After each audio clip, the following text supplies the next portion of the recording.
November 22nd, 2023. We got a measured move down today of bars 1 through 3, and we basically got a vacuum test of that measured move to the downside, and that's pretty much where we ended up reversing. Additionally, I thought it was important that, I thought because of the context on the daily chart, just clear that off. I thought because of the context on the daily chart, this is a bad buy above, right? You don't want to buy above that bar. So I thought the bears who sold above this bar were going to be able to scale in higher and make money. So I thought it was likely that we were going to touch yesterday's high, which was right here. And it was really interesting. We got within one tick of it, and we were not quite able to touch it. Bears were so eager to buy back shorts because they were concerned from the gap up and the strength on 1 and 2 that they started buying back shorts, a tick before it. And we tried to test it again later in the day. We didn't quite get it. When you get big up, big down on the open, I think personally, and then it starts to go sideways, it increases the chances that you're not going to break out of the 18 bar range. There's a 90% chance on any given day that you're going to get a breakout of the 18 bar range. An 82.5% chance you're going to break out of the 36 bar range. So today, obviously, the 18 bar range was the same as the 36 bar range. But I thought it was interesting when we got big up, big down, you got to start thinking. And then, especially you get big up, big down, and then you basically start oscillating around the middle of the range. You got to start thinking, well, today might be one of those 10% of the days where we don't get that breakout. And we tried to late in the day, and we tested it within one tick, but we ended up, the bears who sold below 61, they needed, look at the price, 45, 65.75, and it needed to get to 45, 55.25 for them to make 10 points. And that's exactly where it got. So the bears who sold below 61, which was probably one of the best trades of the day, if not the best trade of the day, they scalped with exactly 10 points. And then 63 is a failed breakout of the 18 bar range, a potential bear trap after 61, 62. Always in bears are going to exit above. So I thought 63 was probably a reasonable swing buy. We got a couple of two-legged measured moves as well. This is kind of interesting. So if you go from 9 to 15, you have leg 1, bodies, then leg 2, bodies, and it matches up perfectly with the bodies. But you can actually do the same thing on today with the tails too. Tails, I didn't hit the right spot there. You have the tails here, and then it matches up perfectly with the tails. So you could use the bodies or the tails on this measured move, and it would be exactly the same regardless. So I thought that was cool. Big bull bar on bar 1, but there's a big tail on the top. You also know we're pretty overdone, in the short term to the upside. So we're probably going to have to pull back. And like I said, I thought the traders who sold above this day were going to be able to make money. So I thought that traders probably weren't going to buy it. We got follow through on bar 2, but there's a tail on the top. This doesn't quite look right. Like you got to be thinking at this point, right? Is this really exactly what you wanted to see? No. And when you're on the open, it's okay to be aggressive, but it's way too aggressive to be buying up here, I think. And if you are, you need to get out real fast because this is the problem. This is trading range price action. Really, it's strong bull bars, but there's tails on the top, so you have to be worried that this is a trading range. And then when you get disappointment on bar 3, some bulls might buy below 3, but there's a lot. It's really risky to do that because this doesn't look right. While it should get a second leg, we could test really far down before you get that second leg. And they do get the second leg. They did here, but again, you don't want to hold through all of this. So bad follow through on 4, and a lot of traders who bought below 3 or long for any reason see 4, and they start to think their premise is invalid, and they just sell out at the market, and that causes the giant bear bar on 5. You get a huge bear bar on 5, but notice this bar it's too big. It's way too big. If you're gonna get a big bear trend day, you want consistent selling. Consistent sized bars that are basically the same size, and you just don't get that on 5. 5's too big to sell, I think. It's too climactic after, 1 through 3 is climactic, and this is climactic. To me, this is just big up, big down. Confusion seems more likely than anything. So bad follow through on 6, kind of proving the point that this is probably still a trading range. This doesn't look right. Bar 5, the tail doesn't look right. 6 doesn't look right. Then a big bear bar on 7. It could be a second leg trap after 6, though. Bears get follow through on 8, but it's more or less the minimum follow through. It almost overlaps with the 6 low, which isn't great for the bears. And, it's not really a big convincing bear body. It's a very small one. And we're right on what's probably going to end up being support. You get a reversal up on bar 9, but this channel is too steep to buy above bar 9, I think. And you get an outside up bar on 10, but it's a doji bar and a bear close. So it doesn't really make sense to buy above 10. And I thought it was interesting. Again, I've said this like 6 times already. I'm sorry for repeating myself, but I really did think it was super interesting that we got within one tick of this high and we just bounced. So, what are magnets for the bulls, right? We know that this high is going to be a magnet for the bears. What are magnets for the bulls? Well, I thought the 3 low was a pretty viable magnet because it's technically reasonable to buy below 3. However, what's the problem with buying above 11, right? You know that the 3 low is going to be a magnet, so you're hoping we're going to get there. But I think the problem with buying above 11 is the fact that 10 is, 10's a doji bar, and so it probably should get tested. That's an issue. It's not a humongous concern. But I think the fact that, this is probably the top of a trading range. This is 7 and 8 is the sell climax, right? So this is the top of a sell climax. So if you're buying above 11, I was hoping it was going to close up here above the 6 high and above the top of the potential tight trading range, but it wasn't able to.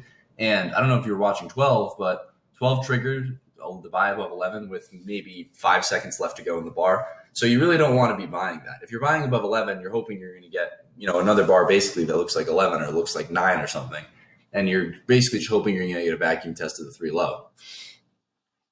And 12 is just not that bar. 12 makes me think that 9 is the first push up. You get a pullback on 10. 11 is the second push up. You get a pullback on 12. And then you're probably going to get a third push up, which was 13 in my mind. And then essentially a parabolic wedge top at 14. Potential swing sell below 14, but I don't think I want to sell against that tight of a bull channel. 15, bull close. It's a micro double top.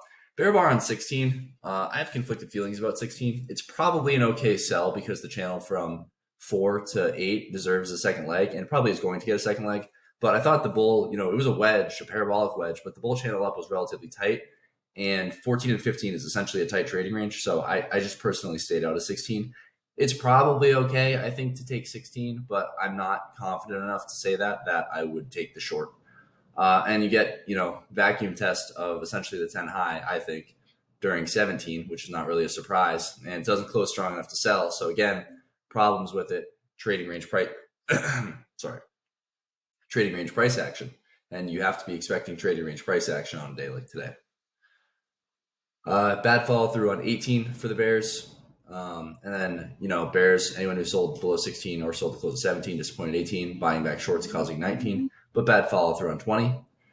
Bull bar on 21, but not strong. Really just looks like a second leg up. And then 22, not able to close on its low. If it is able to close on its low, it's a potentially reasonable swing sell, but really doesn't close strong. And again, this is the point with trading ranges. There are problems with every trades, whether it's a trend or a trading range. But, the problem with trading ranges is there are a lot of problems with trades usually. And, it can be difficult to want to take trades. And trading ranges, a lot of trades are just marginally disappointing. They're just a little bit disappointing. And I think it's really difficult to stay out of the trades that are just a little bit disappointing where you probably shouldn't take it, but it's so close to what you wanted it to be. And so you take it anyways, and then you end up losing money. I think that's a really easy thing to do in trading ranges, especially. We do have an open gap here. It should probably close since it's a trading range day. It does end up closing, and that's, I think what the vacuum test was down here. But anyways, as I was saying, 23, bad follow through for the Bears who sold below 22. You can see if you sold below 22, you're disappointed in 23, you're getting out around break even during 24. So it's micro double bottom, 23, 24. Bull bar on 25, but big tail. Seems like traders sold the top of the trading range.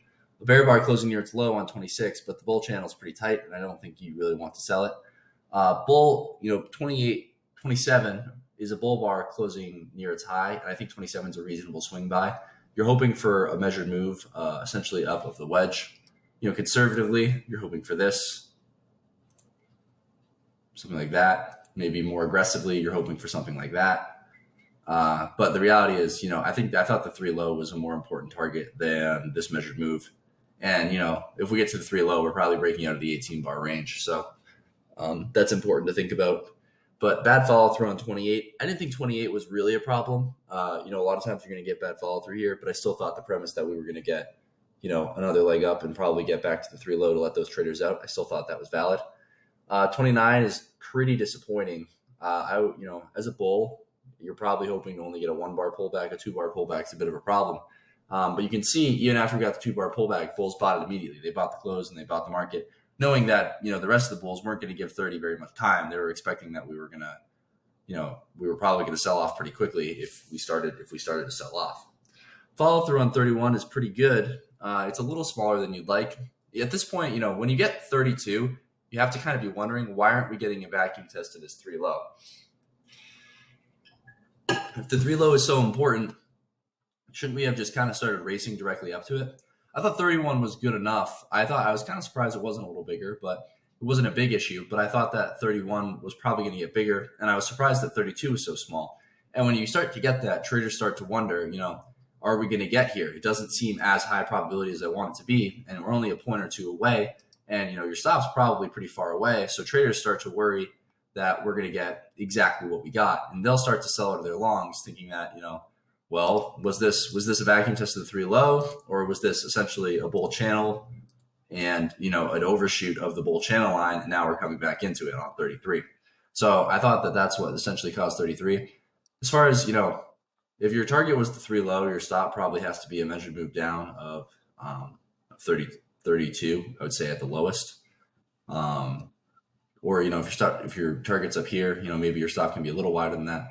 But the problem with trading ranges is that this kind of stuff will always stop you out, and this is just really difficult to trade. And you could see 33 as a trend line break. We essentially got a parabolic move attempt at a trend, and we got a trend line break on 33, or retest on 34 and 35. And I thought it was really important that 35 did not test the low of 32, meaning bulls who bought below 32 are still trapped. And then you see 36, a bear bar closing near its low. You have a trend line break, a lower high, potential major trend reversal, and you have a trapped set of bulls who bought below 32 and are not able to get out of break even yet.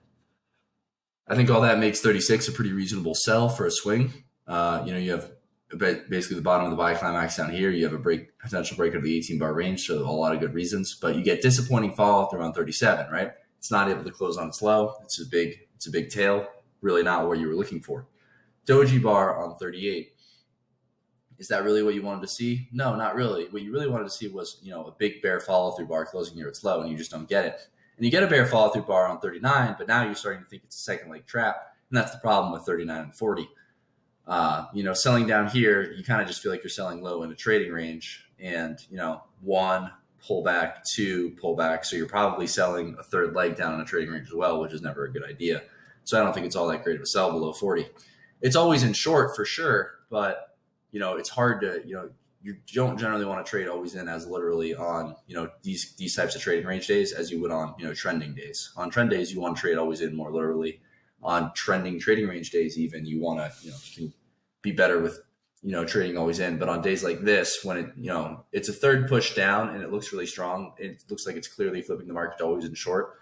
It's probably actually going to be where traders are going to take profits. And that's exactly what happens on 41. Traders take profits and we get 41. Not okay to buy above 41, but bears pretty reasonable just be getting out of shorts. 42 follow through for the bears. It could be 1 pullback 2, so a 2-legged correction. We're probably going to get back to the 35 low, I would think. And I personally thought we would get back to the 32 low, which we did not, which was interesting. But follow through for the bulls on 42, and then disappointment on 43.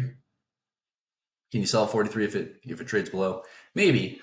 Again, though, the problem is 1, 2, you could still be selling a third push in a trading range. So I don't think it's all that great to sell 43. But I think it's maybe a potential reasonable swing. And then, never triggers. Bulls buy the close, try not to let it trigger. We get big bull bar on 44. Follow through on 45, not great. And then 46, a bear bar with, a reasonably decent close. It's 2 legs up. 47, reversal, but I don't know how much higher we're really going to go. This looks like 3 pushes up. I think that we have a lot of resistance here, a lot of resistance here, so I don't think we're going all that much higher. And you get bad follow through on 48 and outside down on 49. This seems like 46 seemed like it was the start of a trading range, and it's exactly what it was. 50 inside bar, but this was a relatively tight channel, and we're now in a trading range. I don't think you want to take any of these trades. Bad follow through on 51. We wanted 51 to close strongly below the trading range, so strongly below 46 low, and didn't. So I don't think it's a great sell. You get bad follow through on 52 as expected, but no one's going to buy 52, so you get 53. Buyers below 53 probably, so you get 54. 55, 56, one pullback two, so two legs up to the top of the trading range, and then a big bear bar on 57. I thought 57 was, kind of a controversial bar. I did take the sell. I sold. I'm kind of a hypocrite for saying this because I don't think it was that good of a sell. In hindsight, I took the sell and I held and I did pretty well. But I think that if you're really looking at it, what is this really? This is a tight trading range, right? You're in a tight trading range. And doesn't it make way more sense to wait for a big breakout below the tight trading range like you got on 61? 61 is a much higher probability trade than 57. There's a little bit less profit left, but I think it's a pretty strong. I think it's a pretty strong, it's really strong sell. This is maybe 60%. This is maybe only 40. And this channel was relatively tight to the upside, so we might still get a second leg up. And you're selling in the middle of a tight trading range, so I just don't think 57 is all that great. It might be an okay swing sell, but I just don't think it's awesome. The follow through on 58 is bad because not a lot of traders took it. Bear bar on 59, and then didn't trigger on 60, so we have an II pattern. And a lot of times when you get an II, you get a big breakout, and then you get 61.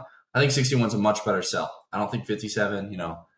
In hindsight, I think that's the kind of trade that works just enough for you to keep taking it and just keep works just enough that you think you're gonna end up making money on it. But I don't think it's a very good sell. And I wasn't surprised when he got bad follow through on 58. 61, big bear bar, great sell. You're thinking maybe a breakout of the 18 bar range. Big follow through on 62. And then a surprisingly strong bull bar on 63. The thing about bars like 63 is they usually don't close that strong. I was expecting a disappointing close for the bulls on 63. I was expecting bulls to end up disappointed, especially since we probably still had to break out of the 18 bar range. I thought it was a lot more likely. And like I was saying, so 63, a bull bar and a surprisingly strong close. And I couldn't help but notice that we also didn't break out of the 18 bar range. We weren't able to close the gap. So those were the targets, though, for bears. If you really think about it, if you're a bear selling below here, what's your target? It's probably not this. That's a it's a probably reasonable scalp. It's really high probability, but I don't see why you would take that. I'm just curious on something. The 2-to-1 of the true risk. So the true risk of 61, right? Where did you have to put your stop? You had to put your stop take above there. So if you just take the whole tail to the low of the bar, the 2-to-1 of it is exactly at the 40 close, which is a reasonable sell to close bar. So that's even more reasons why, that's why that tail went to where it did, to create that reasonable trader's equation. Just something to note. But bars like 63, what bears got out? I think a lot of bears thought we were going to break out of the 18 bar range, so they have limit orders to take profits here or at the new high, and then you get a reversal up on 63. And now all the bears are like, well, why is that close so strong? A lot of times you'll start to get profit taking near the magnet, but it'll be kind of a smaller bar and it won't be a very strong close, and it'll just make you think that, yeah, okay, this is a pause and some profit taking, but we're going to go. But you get 63 and it's a really big, strong bull bar, and suddenly bears are thinking, well, the 60 low was a reasonable buy. Are we going to get back to that? And they're thinking, well, why, none of us are out, essentially. So I think a lot of traders are going to start to exit above 63. And so I think 63 is a reasonable swing buy, thinking it's a bear trap. Tough to do after 61 and 62, but I think it's definitely okay. Bad follow through on 64, but we might have to go a little more sideways first. I don't think you're going to get 63 and then a massive bull bar on 64. Sorry. I think more likely you're going to get kind of a tight channel. If it's a trade where you think that it's probably going to go a little sideways first, you're probably going to look more for a tight channel or something. And that's what you get on 65, 66. Fall through 67, so 3 straight bull bars. We get essentially a 2-legged correction, and then a trades back up to the 60 low. So for swings on the day, this is a day where it's kind of tough. I thought 27 was a reasonable buy. You can't really trade always in on a day like this. You kind of have to be more taking swing trades. The only, really reasonable always in trade I thought was 61. You could also probably buy the close of 30 or 31, thinking we're going to go higher, but you probably got to find a way to get out during 33. If you sell 33, you probably can sell 33, but you have to realize you're going to sit through a pullback. The channel from 18 to 30, and then the breakout on 30 to 33 or 32. More importantly, the breakout on 30 to 32 is going to get some sort of a second leg. I don't know what it's going to be, and it might be brief, but you can't sell 33 expecting it to go straight down. It's pretty unlikely that that's going to happen. I thought 36 was an okay sell, and 61 is a good sell. 63 is a solid buy. And yeah, on the daily chart, I still think we're going to get to this high, probably, maybe the next trading day, maybe the one after. I don't know. But we're overall at the top of the trading range. We had a strong spike. I think we're kind of in a channel phase. We're in a tight channel right now, which could go on for longer than I expect it to. But I overall think we're at the top of the trading range and we're going to go sideways. Yeah, that's it.